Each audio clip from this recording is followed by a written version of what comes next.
Hello, I am joined by the YouTuber Critical Drinker, and today we're going to talk about the classic 1970 film Waterloo, and it's certainly one of my favourite historical films of all time. And Drinker, it's one of yours, I take it?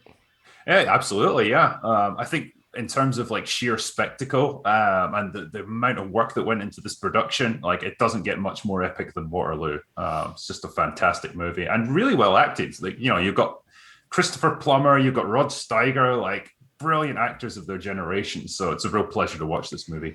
Oh, absolutely. I mean, it's maybe a bit obvious, but this film does, I think, revolve a lot around the two lead performances, and they're both superb. Yeah, well, in my opinion, in most people's opinion, I think Rod Steiger does actually look a bit like a late stage Napoleon. I don't think Christopher Plummer looks particularly like Wellington, but I think Yeah. Napoleon, he actually looks like him as well, which is always a bonus, isn't it?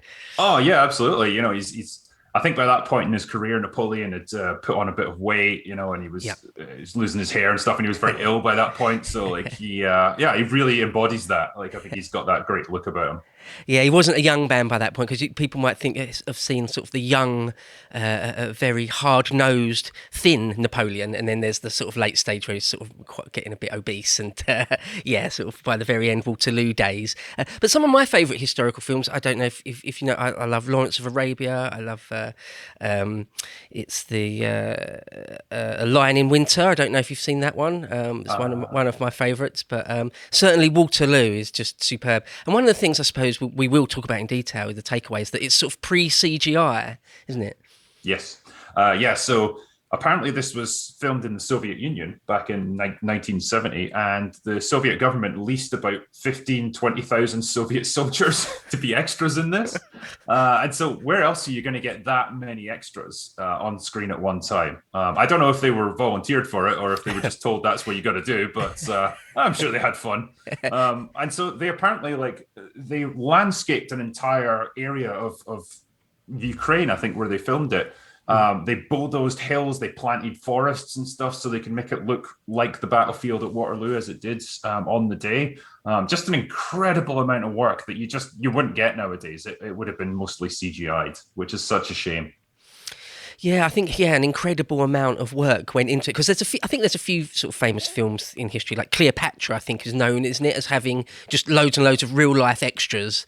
Yes. But I think this one, I think Waterloo is, if anything, sort of the example par excellence. I think it's got the record for the most extras ever used, and some of the clips we'll see, sort of, you can see it with your own eyes. And yeah, I think they were sort of Ukrainian troops. So yeah, I don't know if the option was either appear in this production or it's the Gulag. I don't know if it was Yeah. quite as stark as that, but Yeah. I mean, compared to what they normally had to do, I suppose this was a nice chance to just lark about for a few months, right, just yeah. firing muskets and stuff and just marching back and forward. It would have been good fun. Yeah, that would have been so much more fun just to dress up and yeah, and get some direction from a director rather than sort of a bloodthirsty general. So yeah, I can imagine it was actually more fun than normal. But I suppose then jumping straight into the film, because it's one of those. I don't know if you agree with me that it's one of those films you used to get in the 50s and 60s and 70s that they don't really do so much anymore, where it's that most of the film is the battle, really, and it jumps sort of straight into it. It sort of it gives the audience a fair bit of credit. It sort of assumes you know a bit about Napoleon and the Napoleonic era, and it just sort of jumps straight in. What do you feel about that? Do you think I've got that right? And do you like that in a film or no?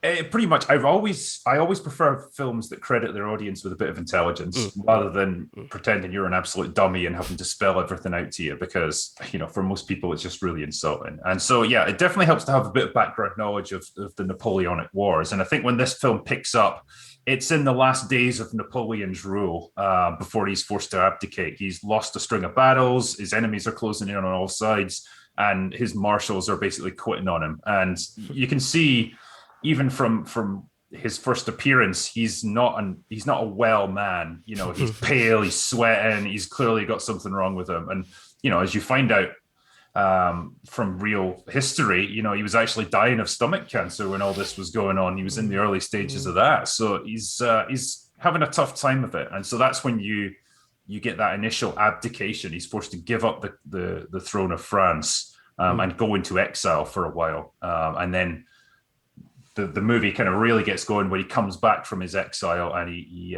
takes up the throne again, and fights his final battle at Waterloo.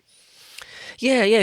If some people don't know, just a very quick whirlwind tour. Napoleon has a very long and amazing career, about 15 years long. He's eventually defeated after the biggest defeat he has at Leipzig. Is completely defeated and is sent to prison on the island of Elba, which is in the Mediterranean, from which he escapes for 100 days. So it's like one of the all-time amazing comebacks, sort of out of nowhere. Napoleon, he's like has this extra episode to his story, which is incredible. But he then loses that at Waterloo. I don't think I'm ruining it for anyone, spoiling it that Napoleon loses at Waterloo. We've all heard the ABBA song, so it's fine. Right.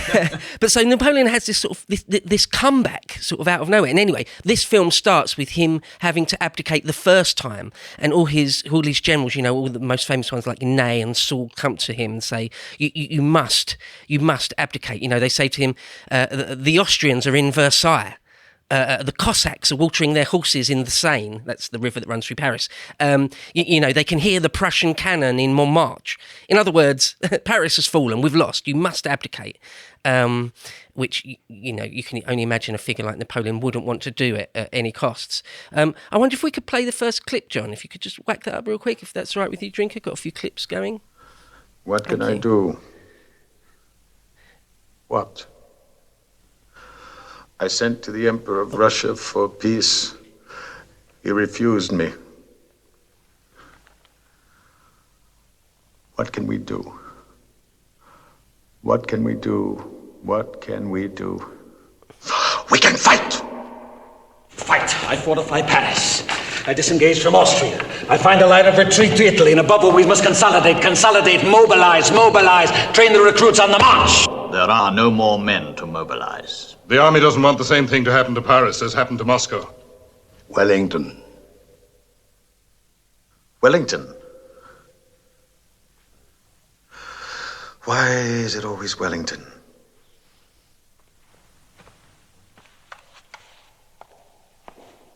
Wellington, Wellington, Wellington, Wellington. Why are you all so afraid of Wellington? Is it because he beat you in Spain? Is that why? France will not follow you.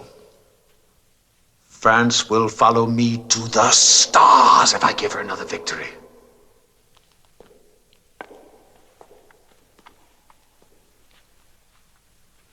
You have no choice. You have to give up the throne. Oh, nay, nay, nay. The throne? Do you know what the throne is, nay? The throne is an over-decorated piece of furniture. It's what's behind the throne that counts. My brains, my ambitions, my desires, my hope, my imagination, and above all, my will. I can't believe my ears. You all stand before me waving a piece of paper, crying, abdicate, abdicate. I will not! I will not! Not!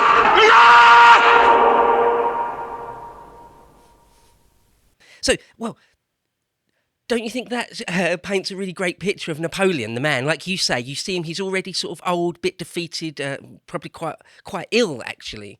And you see him there and he's sort of very quiet or reserved until that explosion of energy and emotion. I think that encapsulates the character quite well. What do you think? Yeah, I mean, it's a great performance by Rod Steiger. And it really, you can see this is a man on the brink. And so initially he's exhausted. He's like, what more can we do here? And then he gets this sudden burst of manic energy where he's making plans with armies that don't exist anymore. And he's just very much living in a fantasy world, just trying to convince himself that there's still a way to win. And then, you know, that's when he's again told, no, this isn't going to work. You can't keep doing this. And I just love that final explosive defiance from him, you know, screaming that he's not going to abdicate. It's kind of like a child having a tantrum, but, you know, this is the combination of brilliance and instability that you had in Napoleon at this point in his life. Really interesting performance. Yeah, and a really good, I think, a very well written screenplay, because I don't know actually if we have. Well, I don't think we do have transcripts of what Napoleon said exactly in that period of real history. So it's up to the screenwriter to sort of decide how he would react. What flights of emotion he might have had, and obviously what words he would have used. And I can only imagine that that's sort of very well done there. It seems right. It seems to sort of depict his character quite well. Yeah, and there's an interesting thing that Napoleon does throughout this movie where he repeats himself. He'll say a specific word and he'll say it again, like Wellington, Wellington, or we have to mobilize. All these things, like it's just little idiosyncrasies of him. And I have no idea if the real Napoleon did that, but again, it speaks to the kind of restless mind that he has. He's always thinking of the next plan, the next scheme. I just think that's a really interesting little aspect to his character. To watch the full video, please become a premium member at lotuseaters.com.